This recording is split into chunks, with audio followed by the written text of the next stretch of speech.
All right, what's up, everybody? We are so excited to be here today because we're going to be talking about something that is a movement that's going on, and we have someone that is directly involved with this movement, the gender fluid movement. You may know someone in your family or know somebody who knows somebody that has been expressing themselves as they or them, and it's a lot to take on, right? It's a lot to for people to understand the concept and grasp it. And this show, the True North 365 podcast, is all about living authentically, all about lifting others up and using our own inner compass. And we have none other than Dexter here today. And Dexter and I met in a networking group that we're both involved in. And he was actually the first person who welcomed me into the room. And I felt like confident. I was walking in a room of like 45 professionals, and there's like lawyers and doctors and business owners and insurance agents and all these like amazing people. And he was like, "Hey, let me introduce you to someone I think would be a good person for you." And I was like, "Thank you." And that woman ended up being a huge person in mine and my family's lives. And I'm forever grateful. So Dexter has been in business for a little over a year. He owns Searching for Solace Therapeutic Massage. And he's going to share a little bit about his business with us today. And then we're going to dive into exploring the gender fluid movement and finding joy and accepting themselves. So welcome, Dexter. Can you please share with us a little bit more about who you are and why you decided to jump on today? So I have been very excited to be able to explore this opportunity with as many people as possible, especially because of the growth and acceptance that everyone has been going through, especially in these new times. So when you had offered the opportunity to be able to be on a podcast and just kind of talk about opportunities along these lines, it was an absolute joy, because spreading the knowledge and being able to communicate and have people see people communicate is the easiest way to grow in truth and acceptance. And that's a lot of how I live my life. It is specifically about me. I view acceptance as the most powerful form of knowledge. If you can learn about something, you can learn to, even if you don't agree with it, you can learn to accept it and learn that that is a part of another person's life. And learning to accept it allows us all to cooperate in a specific way. So there is going to be one other thing that I do want to point out that I do find a little cute. I am they, not he. Right. See, cool. This is perfect. And it's something that's becoming more and more accepted, but a lot of people struggle with. Yes. And so if I can just kind of jump in there, one of the things that I wanted to kind of talk about was kind of the concept of gender fluidity itself. And so specifically the difference between genetic sex and gender. So if you give me a second, I have both of these definitions pulled up. I want to read off the Merriam-Webster definition for gender and for sex. Cool. So sex specifically is going to be the state of being male or female. And so especially with me being a massage therapist with a scientific brain and like knowing all of the connections of muscles, I go into more of the scientific definition of sex, which is going to be more physical characteristics of the chromosomes that you carry and things along those lines. So that's going to be the definition of sex, whereas gender, although they do put it as synonymous with sex, they have a secondary definition that says the behavioral, cultural, or emotional traits typically associated with one sex.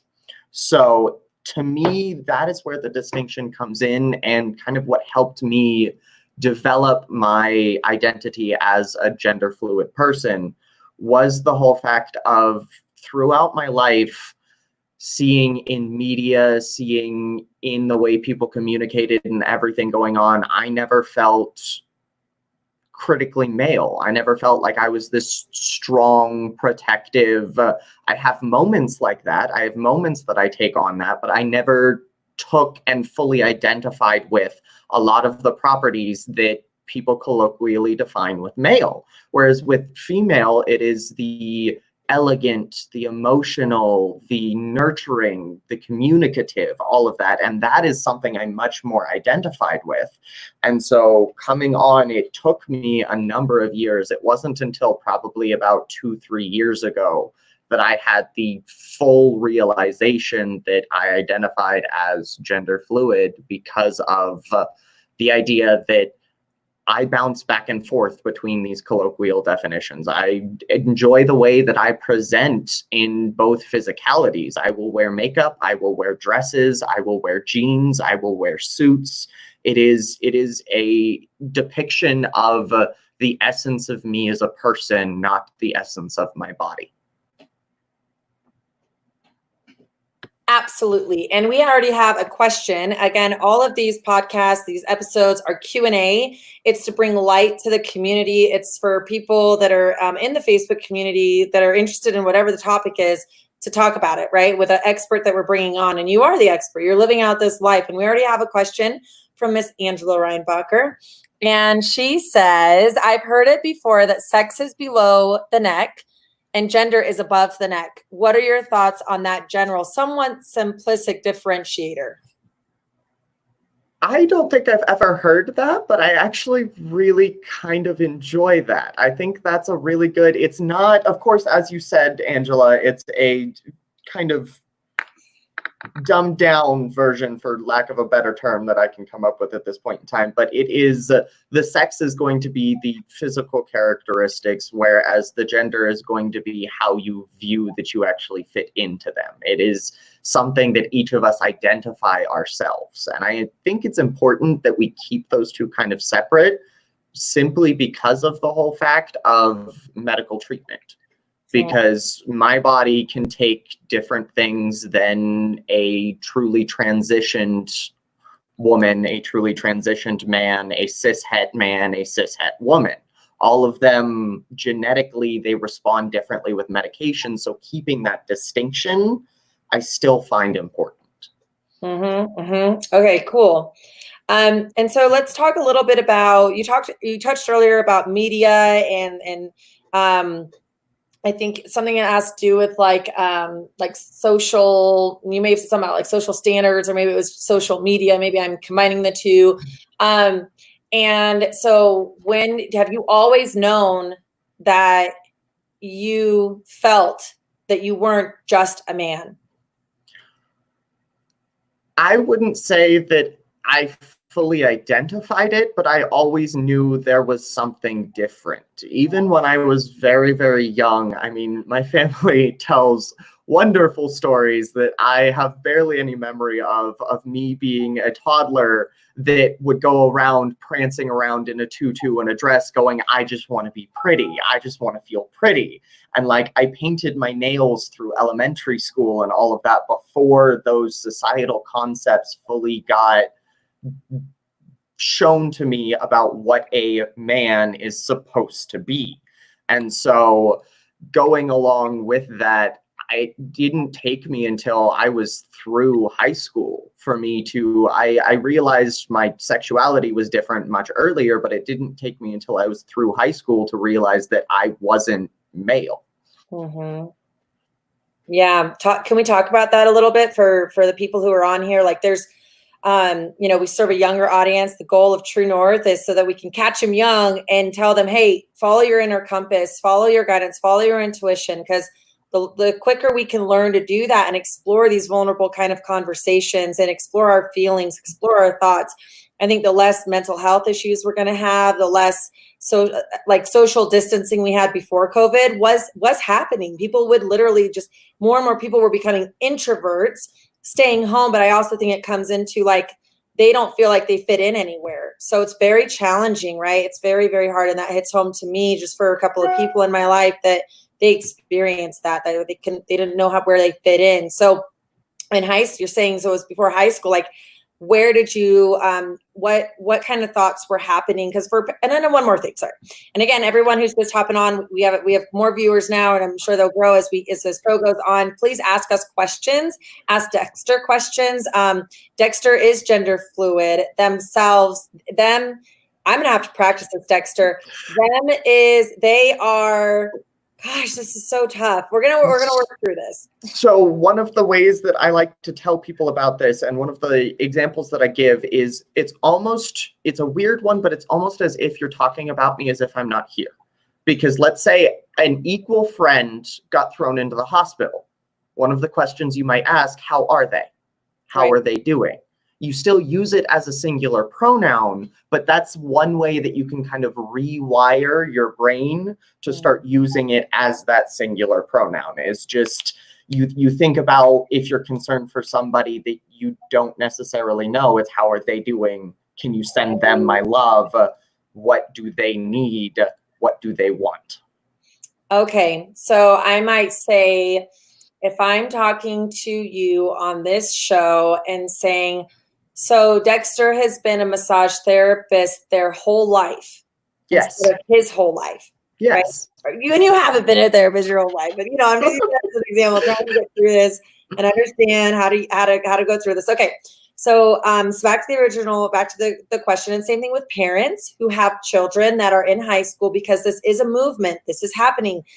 And the more we push our children away, the more, or we try to force our beliefs on them or what we think they should be, the more they're going to push back, right? It's like it's not good. It's not a good way. And it's hard as parents. So how did you work through that? And were your parents supportive? Were your friends supportive? What happened?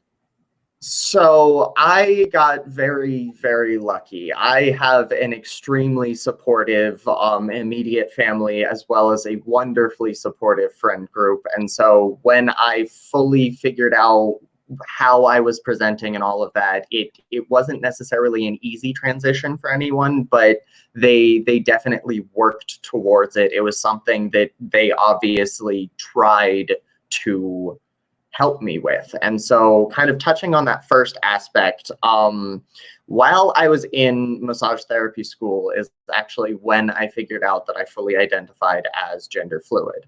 And one of the assignments that we had gotten was considered what they called the mind, body, spirit paper. And so one of the aspects that they taught us on was that, especially in massage, you're not just touching the body. You're not just doing that. You are integrating how the mind feels, what the mind feels, how they are aware of their body, as well as the spiritual connection to both the mind and the body. So it was an assignment that had you go and identify what the mind, the body, and the spirit were to each of us, so that we could better understand how we could facilitate that connection with all of our clients. And in sitting there and going and writing this paper, I realized that I had disassociated from my body for a very long time. And that realization allowed me to take the time to self-reflect as to why. And it came up with the idea that it's because truly my body can never reflect how I desire it to show, because I want to be able to present in all ways, but I am locked into this one presentation currently. And it was growing to accept that, to me, my body is a piece of art. It is the way that I want to present everybody the way that I can. And so I take its shortfalls, I take its upsides, I take everything to present the piece of art that I have in any way that I can.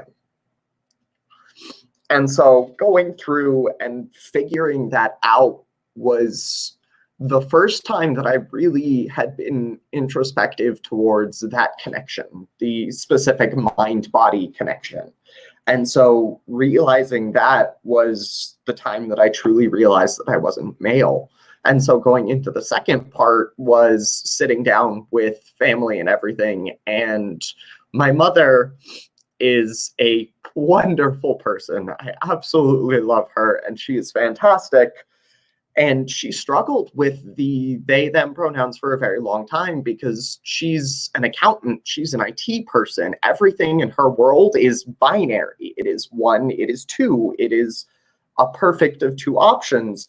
So she would do little things like see how long she could go in a conversation with somebody that had never met me without ever using a gendered term, to see if they could ever ask the question, to see if she could push herself out of that binary. And my friends, all being of the same generation of me, in the generation where this movement is getting big, a lot of them knew me as he. So they're still struggling. They still slip as well. And I've known these people for damn near 10 years, and they still slip with it because they knew me as a he for so long.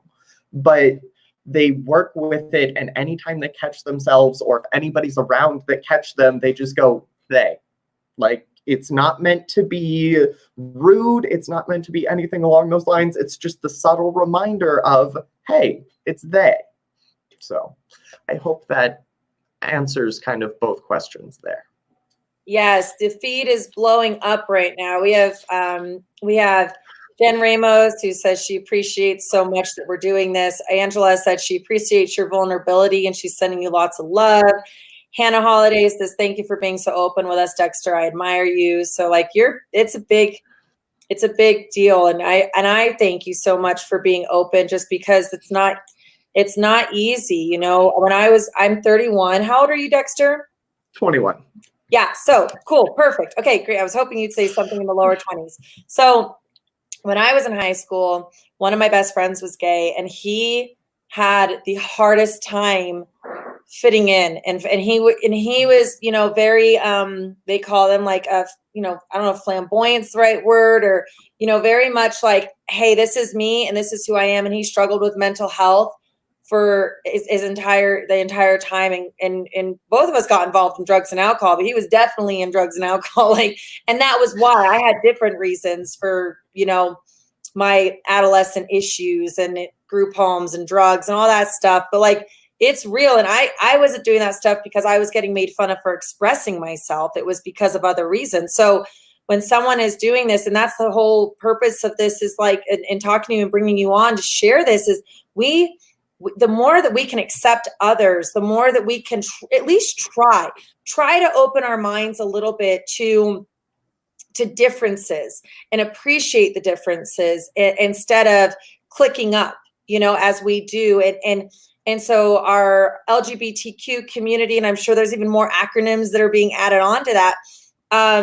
It's loving everyone and coming together. So for people who maybe are super, I'm trying to think of like, as for people who aren't open to this, or maybe judging others, what advice do you have for them when they look at someone that's a transgender, who's a man, right? Who's a man? I'm sorry, I need to work on this. Okay, so who's a woman presenting as woman? Okay, you can clearly see that she is a man. And so how do we remove the veil from our eyes? Because I get caught up in that too. I go to Mile High Church. It's very inclusive. Everyone is welcome. That's why I go there, because I don't care what people do with their lives, as long as they treat others kindly. It's not my job to persuade them to be any way different than they are. I can inspire others, but it's not my job to change anybody. And I don't want to change anybody. So for you, what can we do when we see someone and that feeling of like, oh crap, this is going to be awkward. What do I call them? I can clearly see he's a man, but she's presenting as a woman and blah, blah, blah. Like, how do we work through this? How do we evolve? So I would say two of the easiest points of advice that I have, and one of them's kind of a life philosophy and one of them applies specifically to this. Number one, we are well aware that you're nervous. It is this is brand new. So of course, the ones that come up and stumble over their words, I find that adorable, because that means you're trying.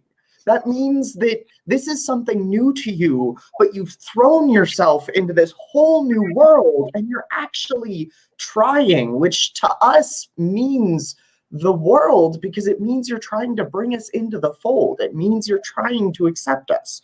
So number one, don't be afraid to admit that you're anxious. Don't be afraid to admit that maybe you have some predisposed trained things in your brain, because the instant that you accept that yourself, the instant that you put that out, it becomes a lot easier to materialize. And I use that as a life philosophy as well. Like, I'll sit down in an interview, because I interview terribly. I get very, very nervous, very awkward.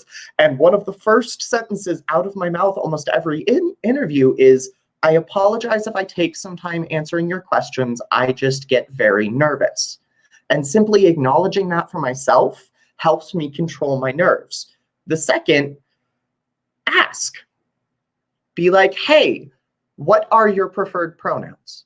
Because then it shows you're not going, I see that you look like this, so should I call you this? You're asking how they view themselves, because they could be a guy in a dress and they could present as, they could go by he, they could be a person transitioning to female that wants to be called she. So the easiest way is just to ask, what are the preferred pronouns, and then work towards using those pronouns, even if your brain kind of crosswires a little bit and all of that. So that would be my two little ways. Okay, so you're saying don't be afraid to acknowledge the awkward, right? And ask them, what are your preferred pronouns? Mm-hmm. Very cool. Very cool. You're absolutely right. It takes courage to have these kind of vulnerable not the conversation. I mean, the conversation you and I are having, sure, but like I've gotten to know you a little bit in the last like 6 months. And so this is but when it's with someone new that we're, in community with, and moving forward on this, it's nice to have some tips. So I really appreciate that very much. And okay, so I'm going to kind of open it up and see. We have some comments that have been in, and I would love, for our audience to ask Dexter some questions. And because this is all about exploring it, right? And finding joy and accepting themselves, and how to move forward. And you've answered so much. And being able to explore the possibility of what might be going on in our mind, body, and spirit, like you talked about in that class you took in high school, and being okay to go within to kind of dig in on some answers that we're looking for. And that takes so much courage to look within and see, kind of turn around with a flashlight and look in the dark corners and say, hey, where else do I need to be exploring right now? And we've talked about, how to approach other people. How can parents be more supportive? How, your parents were very supportive. You had a good support group. Are there places that come as we wait for some questions to come in? Is there places that that you recommend people go to that need some resources around if they want to transition, if they're wondering, if they have questions? What would you recommend? So, I don't know a lot of places for transitioning specifically, because I haven't gone through any medical procedure for any transition, but any part of the LGBTQIA community, Outfront Magazine, specifically in the Denver area, is one of the longest LGBTQ inclusive, LGBTQ owned and run magazines in the state.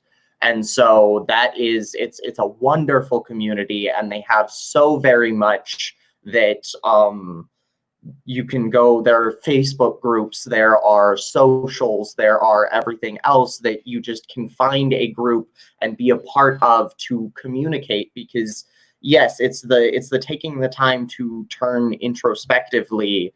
And then one of the biggest aspects for myself is actually having these conversations with as many people as possible, because not only does this help you educate the other person, talking about it can help you learn about yourself.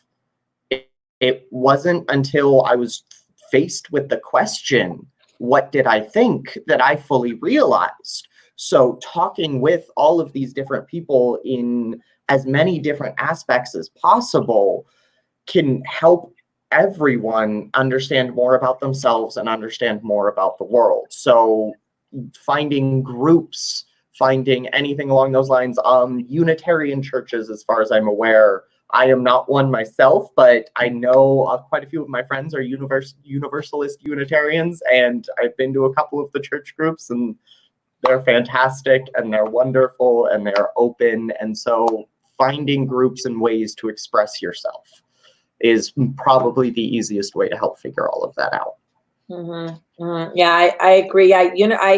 I'd been to a Universalist Unitarian church once, as I was discovering my way out of religion and trying to find more of a spiritual community, and just that's more accepting, not as judgmental. Because there's been times where I've questioned, my not so much anymore, but just in my son's 10 years, there's been times where he's been more curious with boys than he has with girls, and he would not shoot me, but he would be really pissed if he knew this. But he's not on Facebook, so it's fine.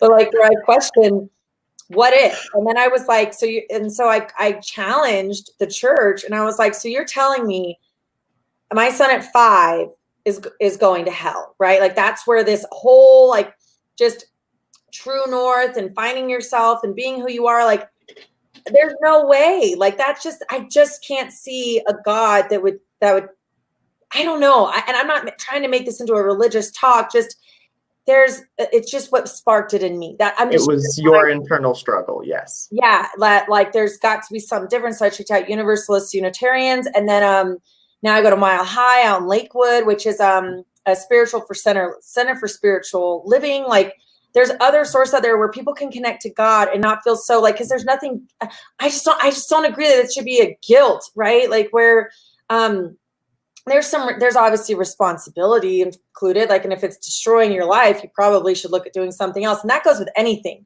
not just gender or sexual orientation or anything like. I think those are two of the same thing. But anyway, that's where this all sparked from. And I know that our friend Angela, who's on, she might be able to share as well, that there's a church that she goes to in downtown Denver that is Christian based, but they're one, like, the pastor is gay. Like, so it's like very accepting of other, like, and for youth and things along those lines, I know there is one called The Center that is, they do a lot, and they actually help both homeless LGBTQIA youth, as well as doing youth groups and like youth drag shows. And I did a couple of those in high school. And so that would be, especially for the youth as well, something that's very, very fun for them, that'll help them explore their own identities as well.